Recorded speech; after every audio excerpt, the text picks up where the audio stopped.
अस्मद्गुरुभ्यो नमः।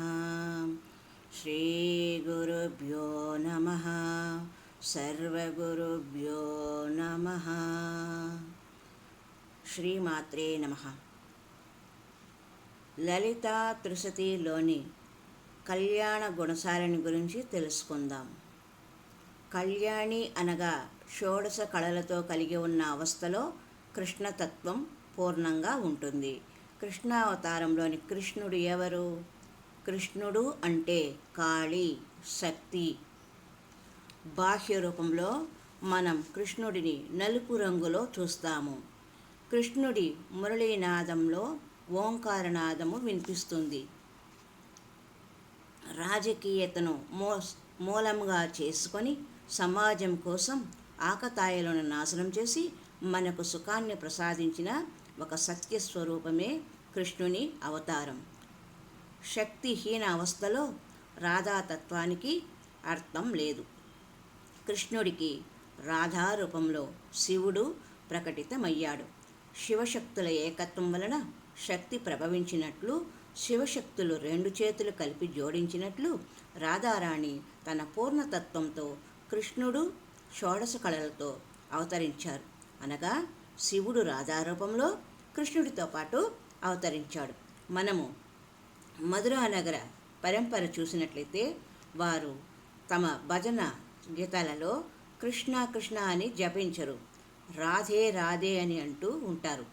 వారు రాధే రాధే బోలో కృష్ణ దౌడుకే ఆయేగా అని భజన సంగీతంలో పాడుతూ ఉంటారు. రాధా రాధా అని పిలువగా కృష్ణుడు రాధ ఎక్కడున్నది అంటూ పరిగెత్తుకుంటూ మన సమక్షంలో ఉంటారు అని భక్తి తన్మయత్వంతో పాడుతూ ఉంటారు. కృష్ణ శబ్దం కన్నా రాధా శబ్దమునకే అత్యంత శక్తి ఉన్నది, భగవద్ దర్శన ప్రాప్తికి అని అర్థమవుతూ ఉన్నది. ఇక్కడ శక్తితత్వము ప్రధానం. శక్తి అనగా కళ్యాణ గుణశాలిని స్వరూపం.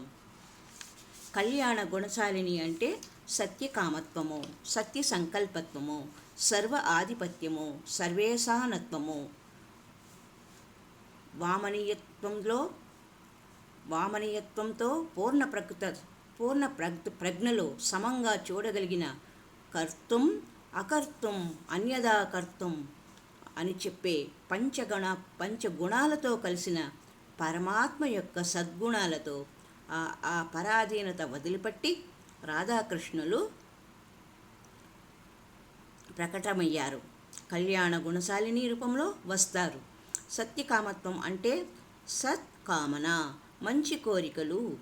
అవి సఫలమవ్వడానికి, పూర్ణమవ్వడానికి సహాయపడే శక్తి. సత్యతను తెలుసుకోవడానికి ఉపయోగపడే శక్తి. సత్యత అంటే పరమసత్యం. రాధ లేకుండా కృష్ణునికి అంటే పరమసత్యమునకు అస్తిత్వము లేదు. సత్యకామ, సత్య సంకల్పం అంటే ఏమిటి? మన సంకల్పంలో దైనందిన జీవితంలో నా కుటుంబం బాగుండాలి, నా పిల్లలు బాగుండాలి, బంధువులు బాగుండాలి, ఇలాంటి సంకల్పాలు సత్య సంకల్పాలు కాదు. నిజమైన సత్య సంకల్పం ఏమిటి? సత్య సంకల్పం అంటే సమస్త లోక సుఖినో భవంతు, సమస్త లోకాలన్నీ సుఖంగా ఉండాలి. నివృత్తిలో పూర్ణత్వంలో ఉండే అవస్థయే సత్య సంకల్పము. సత్యకామన సత్యం కోసం సత్యమైన కోరిక కోరటము. సత్యమైన కోరిక కోరే వ్యక్తి భావబోధక శబ్దంతో సత్య సంకల్పం చేస్తాడు. సత్య సంకల్పం అంటే వ్యక్తిగతంగా నా కోసం కాదు అని అనుకోవడం. అగ్నిలో హవనం చేసేటప్పుడు దుర్గాయ స్వహ, దుర్గాయ ఇదం నమమ అని చేస్తాం. అంటే అది నా కోసం కాదు అని అర్థం. నమమ అంటే నా మమ, నా కోసం కాదు. ఈ శబ్దం వినిపిస్తున్న స్థలంలో ఉన్న ప్రజలందరికీ శుభము జరుగుతుంది. అలాగే సత్సంగం జరుగుతున్న స్థలం నుండి 24 కిలోమీటర్ల దూరం వరకు ఆ స్పందన వ్యాపించి ఉంటుంది. అంటే కకార రూప స్పందన. కళ్యాణి అంటే శుభప్రదం అని అర్థం చేసుకోవాలి. ఆ స్థలంలో ఉన్న పాపులు పుణ్యులు పశువులు, పక్షులు, వృక్షములు, లతాదులు వారందరికీ సత్సంగ పుణ్యఫలము లభిస్తుంది. ఎదురుగా కూర్చొని వింటున్న వారికే కాదు, అందరికీ ఆ పుణ్యఫలము లభిస్తుంది.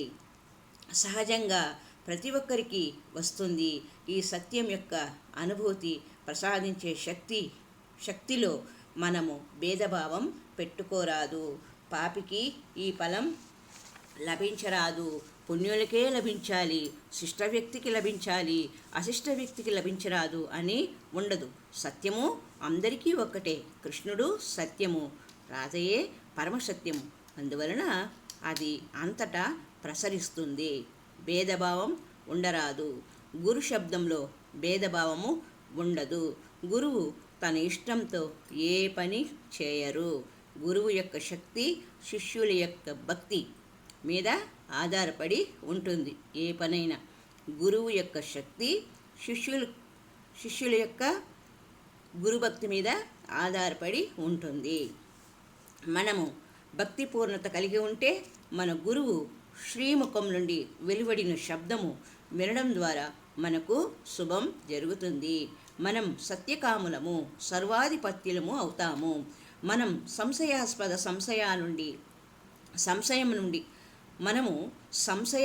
సంశయం నుండి బయటపడగలుగుతాము. ఇది శంకారహిత అవస్థ. ఇక్కడ మనకు గురువు చెప్పిన మాటల యందు సంశయం ఉండరాదు. లీలతో బంధించిన లలిత యొక్క అర్థము లాలీయతి లలిత. భగవతి మనము చూడటానికి ఎంతో గొప్పగా కనిపిస్తుంది. భగవతి మనతో ఆడుకుంటుంది, మనల్ని ఆడిస్తుంది, ఆడుకోవడానికి ఇస్తుంది. కన్నతల్లి ఏ విధంగా కన్నతల్లి బిడ్డకు ఆడుకోవడానికి తన దగ్గర ఉన్న బొమ్మలన్నీ ఇచ్చి ఆడిస్తుందో, అలాగే భగవతి మనకు బొమ్మలను ఇచ్చి ఆడిస్తుంది, ఆడుకునే అవసరము కల్పిస్తుంది.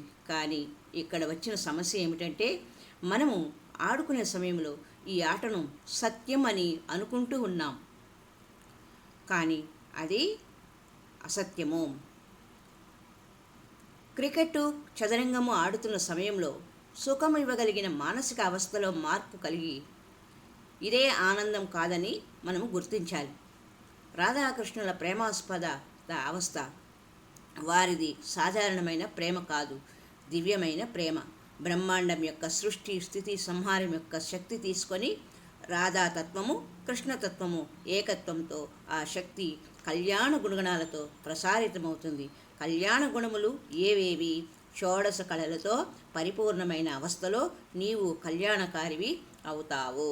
నువ్వు గురువు ఉపదిష్ట మంత్రంతో సాధన చేసేటప్పుడు నీలో ఒక సమయంలో కృష్ణత్వం జాగృతమవుతుంది, తరువాత రాధాత్వం జాగృతమవుతుంది. శక్తిని జాగృతం చేయగల శక్తి వలన నువ్వు జగత్తుకు కళ్యాణం చేయగల సమర్థుడవు అవుతావు. మన అసమర్థత ఏమిటంటే, మనకు ఎంత డబ్బు ఉన్నప్పటికీ మనం సమాజ కళ్యాణం కోసము పాటుపడటం లేదు. ఎందుకంటే మనలో బలహీనతలు ఉన్నాయి. డబ్బు యందు ఇష్టము, దాని యందు బలహీనత కలిగి ఉన్నాము. అయితే దానిలో ఇచ్ఛాశక్తి జాగృతం అవ్వాలి. ఆ ఇచ్ఛాశక్తిని సహజంగా జాగృతం చేయాలి. ఇచ్ఛాశక్తి జాగృతమైనప్పుడు మనము కృష్ణతత్వంలో ప్రవేశించి అక్కడి నుంచి రాధాతత్వంలో ఉంటాం. ఇచ్ఛాశక్తియే రాధాతత్వం, అదే లలితాతత్వం. అక్కడ నువ్వు సర్వాధిపత్యం వహిస్తావు. సర్వాధిపత్యంను అర్థం చేసుకోవాలంటే సిక్కు గురువులైన గురునానక్ గారు చెప్పినట్లు, మన్ జీతే జో జగత్ జీతే. మనస్సును జయించితే జగత్తును జయించినట్లే. మనస్సు అనేది శరీరంలో ఒక వస్తువా? మనస్సు అంటే ఏమిటి? మనస్సు అనేది ఒక భావన. మనస్సు కొంచెం సంకల్పం, కొంచెం వికల్పం. వికల్పాత్మక శక్తి. ఇది ఒక అవస్థ. మనస్సు పరాధీనతతో గుణానికి అనుగుణంగా వృద్ధి చెంది మనస్సు పనిచేస్తుంది. దానికి ఒక ఉదాహరణ, మనస్సు ఎలా పనిచేస్తుంది అనే దానికి ఒక ఉదాహరణ ద్వారా తెలుసుకుందాం. సత్సంగం సమయంలో సత్సంగంలోని శబ్దాలను అర్థం చేసుకోవడానికి మనస్సు ప్రయత్నం చేస్తుంది. ఆ తర్వాత సత్సంగం నుండి వెళ్ళేటప్పుడు ఇంటి మీదకు, ఇంట్లో వారి మీదకు ధ్యాస మరలుతుంది. నీకు కారు కొనాలని కోరిక కలిగింది, సంకల్పం కలిగింది. బీరువాలో డబ్బులు లేవు. అప్పుడు బ్యాంకులో అప్పు తీసుకోవడమో, స్నేహితుల దగ్గర అప్పు తీసుకోవడమో కానీ చేస్తాము. సంకల్పం వలన వికల్పం జరుగుతుంది. అప్పుడు మనసుకు తృప్తి కలుగుతుంది. మన మనస్సే మనకు శత్రువు, మన మనస్సే బంధనం, మోక్షహేతు. ఈ మనస్సే అన్నింటికీ కారణం. ఈ మనస్సును మన అదుపులోనికి తెచ్చుకొని ఈశ్వరతత్వంలోకి, భగవత్తత్వంలోకి మళ్లించాలి. ఈశ్వరతత్వంలో ఉన్న మనస్సు సమాజ కళ్యాణం కోసము, ఇతరులకు హితం చేయడం కోసము ఆలోచిస్తుంది. మనస్సు సత్యకామత్వం, ఆ సత్యం యొక్క ఆధిపత్యం అవుతుంది. సత్య ఆధిపత్యం యొక్క అర్థము అన్నింటి యొక్క ఆధిపత్యము. సిక్కు మత గురువు గురునానక్ మరలా ఇలా చెప్పారు, మన జీతే జో జగత్ జీతే. మనస్సును జయించిన వాడు జగత్తును జయించినట్లే. నీ మనస్సు నీ ఆధీనంలో ఉంటే ఈ ప్రపంచమంతా నీ ఆధీనంలో ఉన్నట్లే. సర్వేశానత్వము, సర్వక ఈశాన్, సర్వం యొక్క ఈశాన్ అంటే సర్వానికి ఈశ్వర అవ్వడం. అంటే మన లోపలి ఈశ్వరీయత్వం ఎన్నో సంవత్సరాల నుండి మనము సాధన చేస్తూ ఉన్నాం. లలితా సహస్రనామం పారాయణం చేస్తూ ఉన్నాం, సమాజ సేవ చేస్తున్నాం. ఈ సాధన వలన మనలో సర్వేశత్వం ఎప్పుడు వస్తుంది? మన లోపల రాధాశక్తి జాగృతమైనప్పుడు. అంటే లలితాశక్తి జాగృతమైతే నువ్వు సర్వేశ్వర అయినట్లే. కానీ మనము అది జాగృతం అవడానికి అవకాశం ఇవ్వడం లేదు. ఎందుకు ఇవ్వడం లేదు? అక్కడ నీలో రెండు సంకలు ఉత్పన్నమవుతున్నాయి. సంక అంటే సంశయము, అనుమానం. నేను సర్వేశ్వర అయితే ఈశ్వరుని యొక్క అన్ని గుణాలు నాలోకి వస్తే నేను గృహస్థ జీవనంలో ఏమైనా ఇబ్బంది వస్తుందేమో అనే శంక. ఏవైనా ఈ సర్వేశ్వర అయినట్లయితే నేను ఏమైనా పోగొట్టుకుంటానేమో అనే మరి యొక్క శంక. గుణకర్మలను అనుసరించి చాతుర్వర్ణములుగా విభజించారు. బ్రాహ్మణ, క్షత్రియ, వైశ్య, శూద్రగా విభజించి వృత్తులను కేటాయించారు. హరి ఓం సత్ తత్సత్. సర్వే జనా సుఖినో భవంతు, లోకా సమస్త సన్మంగళాని సంతు. హరి ఓం తత్సత్. జై శ్రీరామ్, జై శ్రీరామ్. ఓం ఐం హ్రీం శ్రీ మాత్రే నమః.